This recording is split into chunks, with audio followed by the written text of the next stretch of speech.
बनियन हो सुअर लगा तो तू हां बनिए लगा बटाई कम आई चिल्लाते तेरा मुंह मानी भाषा लगा मारे चलो नूता डाल का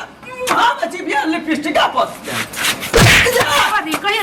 पूछवा दे त कमाई के लगाओ तनी ओना तो हीरोइन अपन मरद के लगाओ तनी कमाई के हीरोइन बताऊ ए बहनी को देख के आओ दे तनी करज ना खइबो खाला बुढ़िया चल मर भी हो जे काहे ना चल जा तू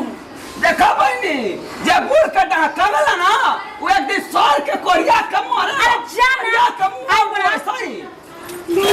मर कहीं मर आई मर ठीक है खाए के ना दे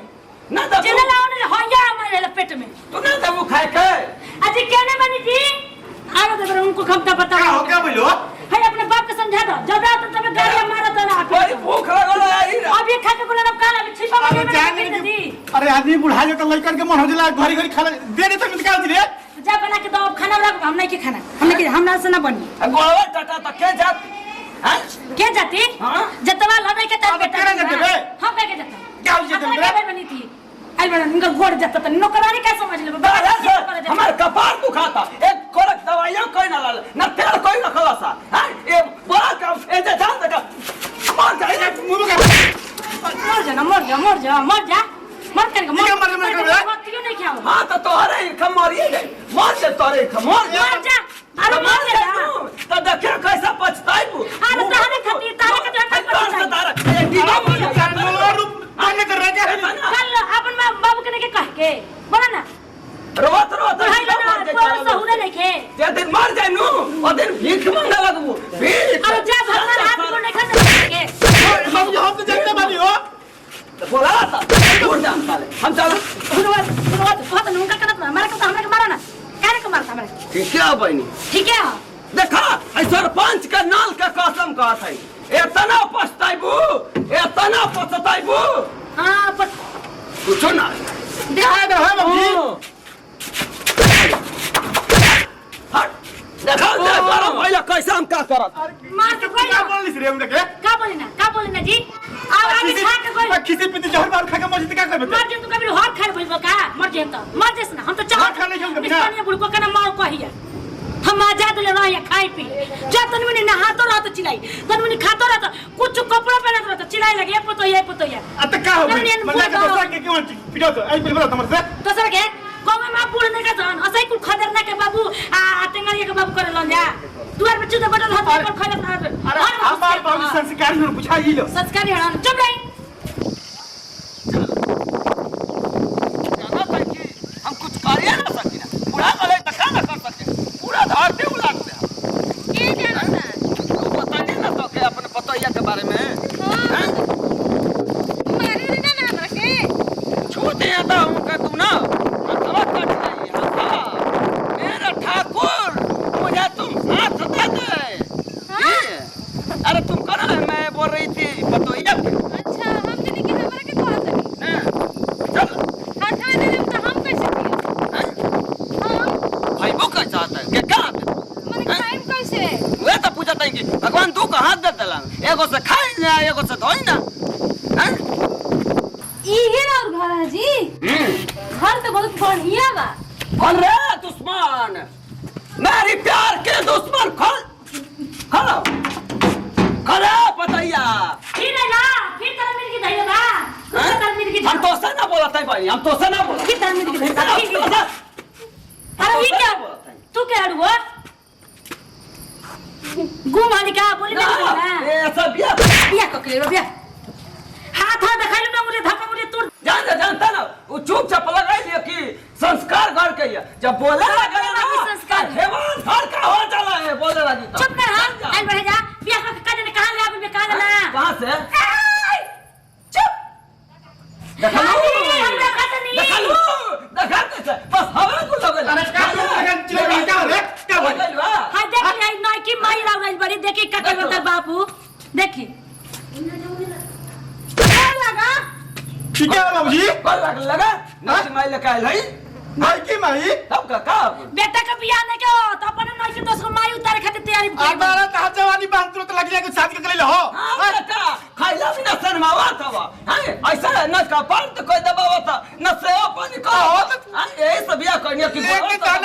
एक दिन ना तबाल के बाद तू बियाह कर ले शर्म ना लगला बूढ़े ने बियाह कर गई बड़ी आओ तई बता दो कैसे कपड़ा दबावलू कितना निक से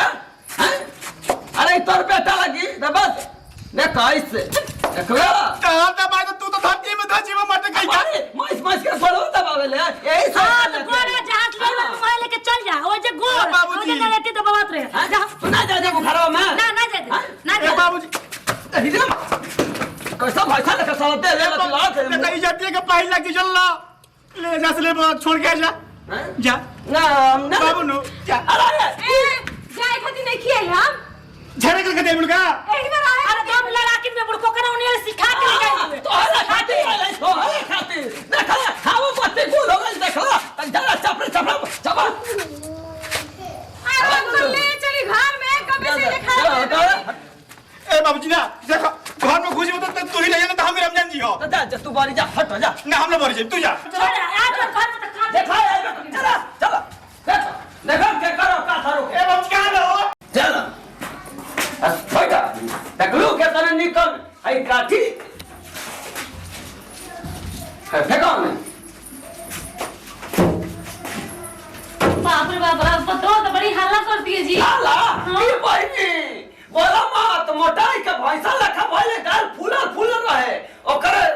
गाड़ी मैया से ओकर करे जा हमर जुड़ा के एकदम पाप होके हो गइल ज्यादा टेंशन मत करिए आप लोग मोटा जी ए बहिनी के तने निकल लगा तनी देखी हां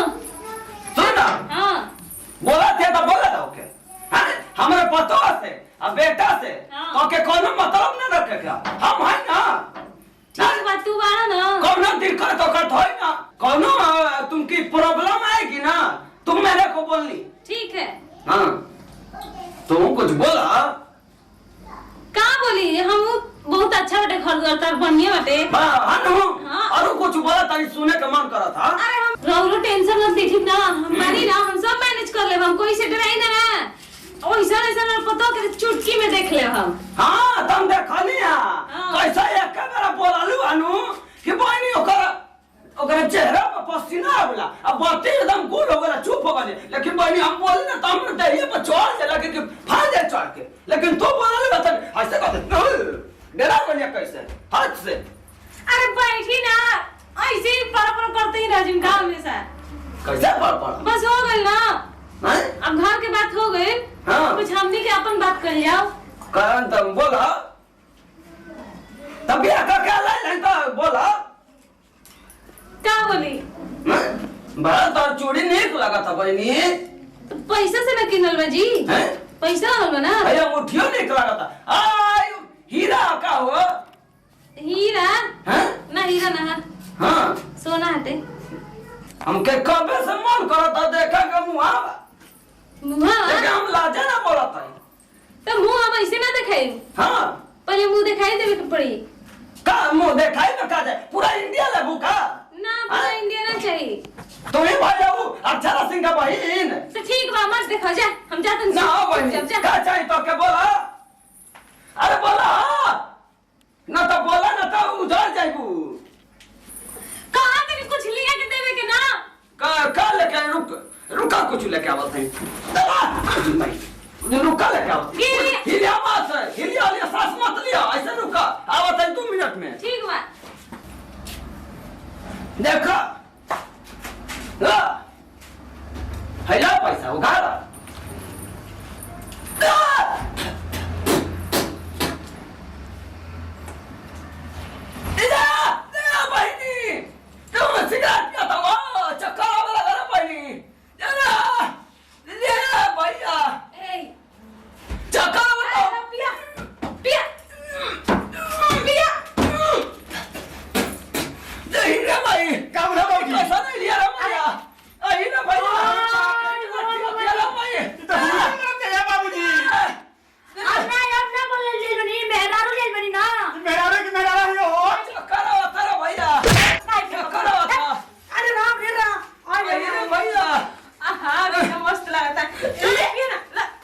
अरे बाप